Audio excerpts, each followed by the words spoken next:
ونستعينه ونستغفره ونعوذ بالله من شرور أنفسنا ومن سيئات أعمالنا من يهده الله فلا مضل له ومن يضلل فلا هادي له وأشهد أن لا إله إلا الله وحده لا شريك له وأشهد أن محمدا عبده ورسوله أما بعد فإن خير الحديث كتاب الله وخير الهدي هدي محمد صلى الله عليه وسلم وشر الأمور محدثاتها وكل محدثة بدعة وكل بدعة ضلالة وكل ضلالة في النار.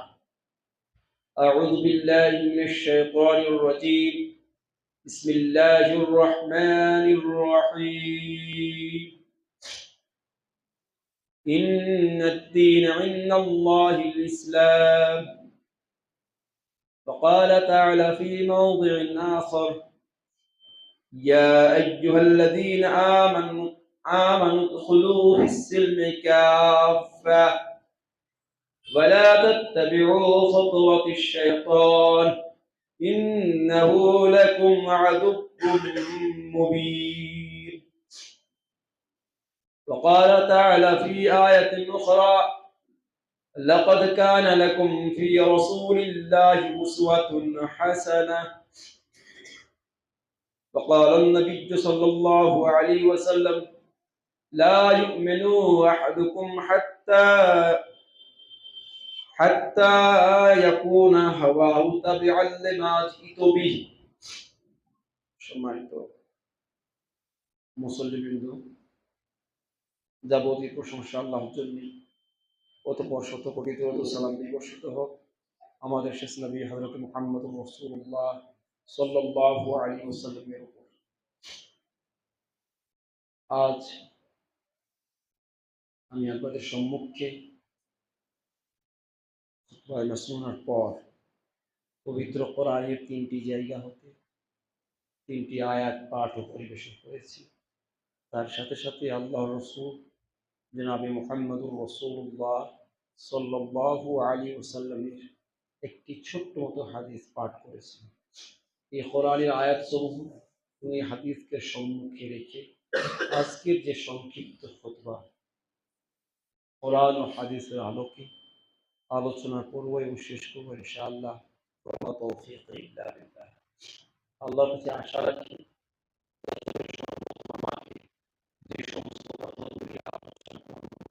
সেগুলো নিজের বাস্তব জীবনে বাস্তবায়ন। অতঃপর যারা আমরা এখানে উপস্থিত হয়েছি, যারা শুনবো, তাদেরকে যেন আল্লাহ তাআলা সেই কথাগুলিকে নিজের বাস্তব জীবনে বাস্তবায়ন করতে হবে। আজকে যে বিষয়টিকে নিয়ে আমি আলোচনা মনে করেছি, সে বিষয়টির নাম হচ্ছে ইসলাম কি। ইসলাম কাকে বলে?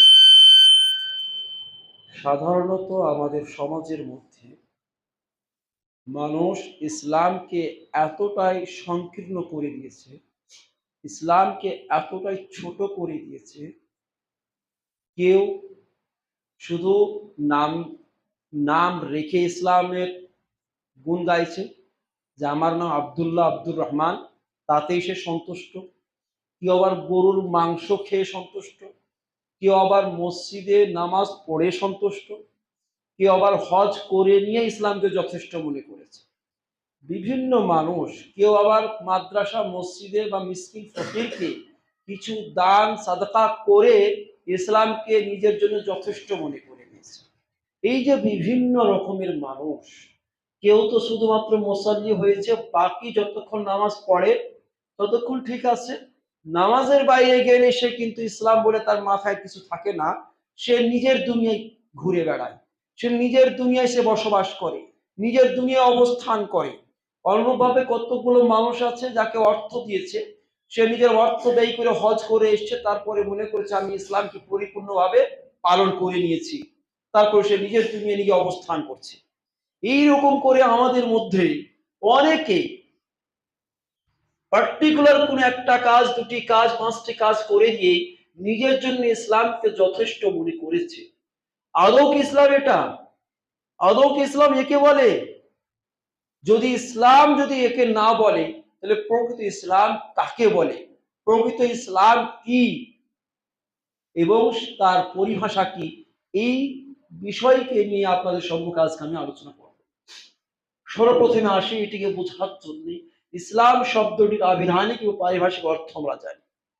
ইসলাম শব্দটি মূলত সিন লাম মিম, সিন লাম মিম, এই যে তিনটি অক্ষর, এই তিনটি লেটার্স, এই তিনটি অক্ষর দ্বারা একটি শব্দ উৎপত্তি হয়েছে, যে শব্দটি দুইভাবে পড়া যেতে পারে, সিলমুন অথবা সালমুন, সিলমুন অথবা সালমুন।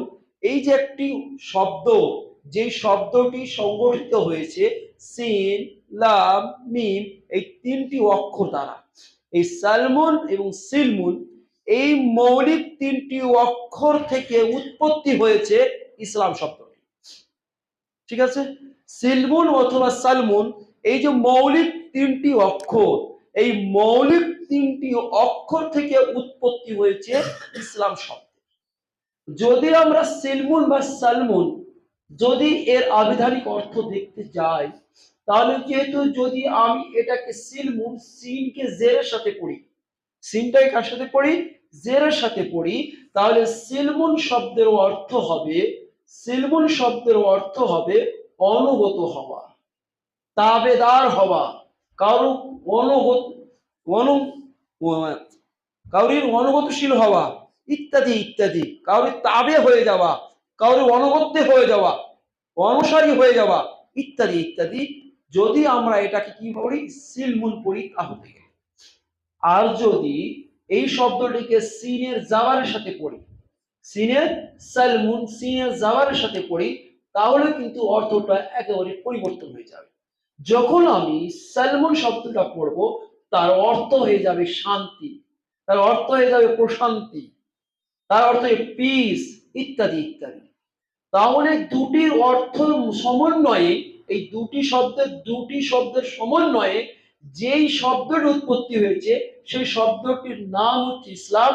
যেখানে রয়েছে, যার অর্থ রয়েছে ইসলামের মধ্যে ঢুকে রয়েছে অনুগতশীল, ইসলামের মধ্যে ঢুকে রয়েছে অনুসরণ, ইসলামের মধ্যে ঢুকে রয়েছে শান্তি, ইসলামের মধ্যে ঢুকে রয়েছে পিস।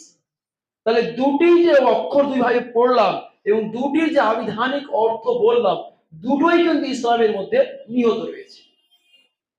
এবারে ইসলাম শব্দে আমরা পারিভাষিক অর্থে আসি।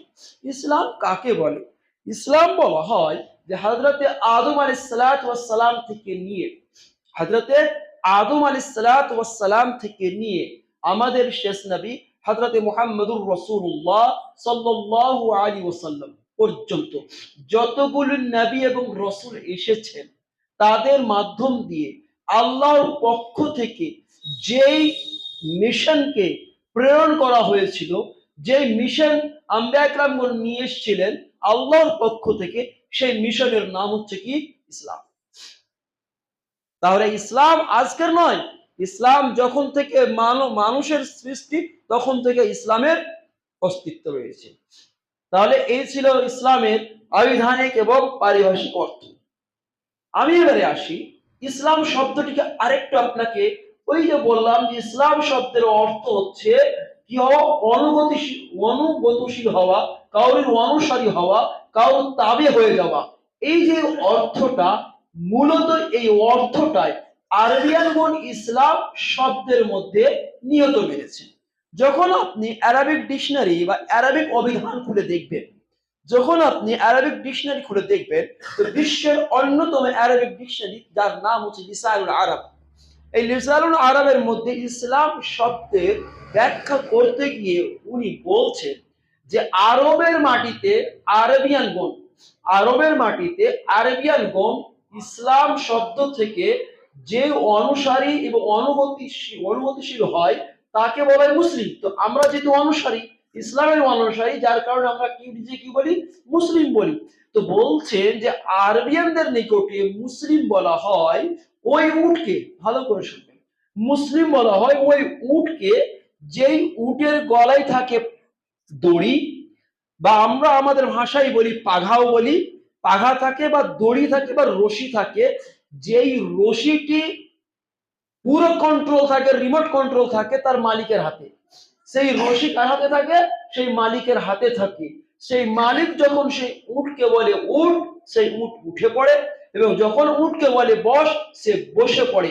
এমন অনুগতশীল, এমন অনুসারী, এমন অনুগত্যশীল এই উটকে বলা হয় মুসলিম। তো অনুরূপ ভাবে যারা ইসলামের অনুসারী হবে, যারা প্রকৃত মুসলিম হবে, তাদের নিজের কোনো ইচ্ছা থাকতে পারে না। এরা নিজের ইচ্ছায় কোনো কিছু করতে পারে না। এরা নিজের ইচ্ছায় নিজের জীবনযাপন করতে পারে না, কারণ এরা হচ্ছে মুসলিম। মুসলিম বলা হয় সেই উটকে, যে উট নিজের ইচ্ছায় উঠতে পারে না, নিজের ইচ্ছায় বসতে পারে না, বরং তার মালিক যখন তাকে উঠতে বলে সে উঠতে বাধ্য, যখন তার মালিক বসতে বলে বসতে বাধ্য। অনুরূপ ভাবে আমরা যারা ইসলামের অনুসারী, আমরা যারা ইসলামের অবলম্বী, তারাও কিন্তু আমরা বাধ্য আল্লাহর নির্দেশের কাছে, ইসলামের নির্দেশের কাছে, আল্লাহ এবং তার রসুলের নিষেধাজ্ঞা এবং নির্দেশের কাছে। যেখানে রসুল শরীয়ত বলবে উঠতে, সেখানে আমরা উঠতে বাধ্য। শরীয়ত যেখানে বলে বসতে, সেখানে বসতে বাধ্য। শরীয়ত যেখানে বলবে করতে, করতে বাধ্য। শরীয়ত যেখানে করবে বাধা, সেখানে বাধা বিরত থাকতে বাধ্য। অতএব আমরা যদি প্রকৃত মুসলিম হই, তাহলে একজন প্রকৃত মুসলিম হিসেবে আমাদের নিজেদের মনের সমস্ত চাওয়া পাওয়াকে ইসলামের অধীনস্থ করে দেই, এরই নাম হচ্ছে মুসলিম।